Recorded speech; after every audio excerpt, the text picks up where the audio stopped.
ఇప్పుడందిన వార్త మళ్ళీ 2000, 1000 నోట్లు సంబంధించి కేంద్రం కీలక ప్రకటన అయితే చేసింది. దానికి సంబంధించిన వివరాలు తెలుసుకుందాం. వీడియో పూర్తిగా చూడండి. అలాగే తప్పకుండా లైక్ చేయండి. మరిన్ని అప్డేట్స్ కోసం ఛానల్ వెంటనే సబ్స్క్రైబ్ చేసుకోండి. ఇంకా వివరాల్లోకి అయితే కనుక వెళ్ళిపోదాము. మన దేశంలో పెద్ద నోట్లు తీసుకురావడం, ఆ తర్వాత రద్దు చేయడం అనేది స్వతంత్రానికి ముందు నుంచే జరుగుతోంది. దేశంలో 10,000 నోట్లు కూడా ఉపయోగించారు. 90లో పుట్టిన వారికి పెద్ద నోట్లు అంటే 500, 1000. అయితే కేంద్ర ప్రభుత్వం వీటిని 2016లో రద్దు చేసింది. వాటి స్థానంలో 500, 2000 కొత్త నోట్లను మార్కెట్లోకి తీసుకొచ్చింది. మళ్ళీ 2019లో క్లీన్ నోట్ పాలసీ కింద 2000 నోట్లను చలామణి నుంచి ఉపసంహరించుకున్న సంగతి తెలిసిందే.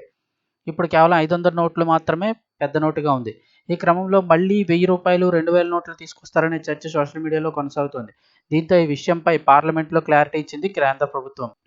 500 పైన విలువ గల కరెన్సీ నోట్లను మళ్లీ చలామణిలోకి తీసుకురావాలనే ప్లాన్ అయితే ఏదీ లేదని కేంద్ర ఆర్థిక మంత్రిత్వ శాఖ అయితే స్పష్టం చేసింది. పెద్ద నోట్లను మళ్లీ తీసుకొస్తున్నారా అని రాజ్యసభలో ఎంపీ ఘనశ్యామ్ తివారీ అడిగిన ప్రశ్నకు కేంద్ర ఆర్థిక మంత్రిత్వ శాఖ సహాయ మంత్రి పంకజ్ చౌదరి సమాధానం ఇచ్చారు.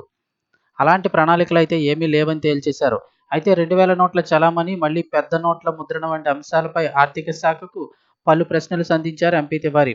2000 బ్యాంకు నోట్లపై పూర్తి వివరాలు ఇవ్వాలని కోరారు. చలామణిలోకి తెచ్చినప్పుడు ఎన్నున్నాయి, ఉపసంహరించుకునేటప్పుడు ఎన్నున్నాయి, ప్రస్తుతం చలామణిలో ఎన్ని ఉన్నాయని వివరాలు కూడా వెల్లడించాలన్నారు.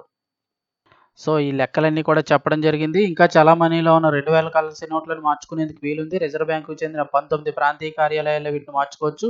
నేరుగా వెళ్లడం లేదా ఇండియా పోస్ట్ ద్వారా నోట్లు పంపించి బ్యాంకు ఖాతాలో డిపాజిట్ చేసుకోవచ్చు. పెద్ద నోట్లను ప్రభుత్వం మళ్లీ తీసుకొస్తుందన్న చర్చ మొదలైన క్రమంలో కేంద్ర ప్రభుత్వం అయితే క్లారిటీ ఇచ్చింది.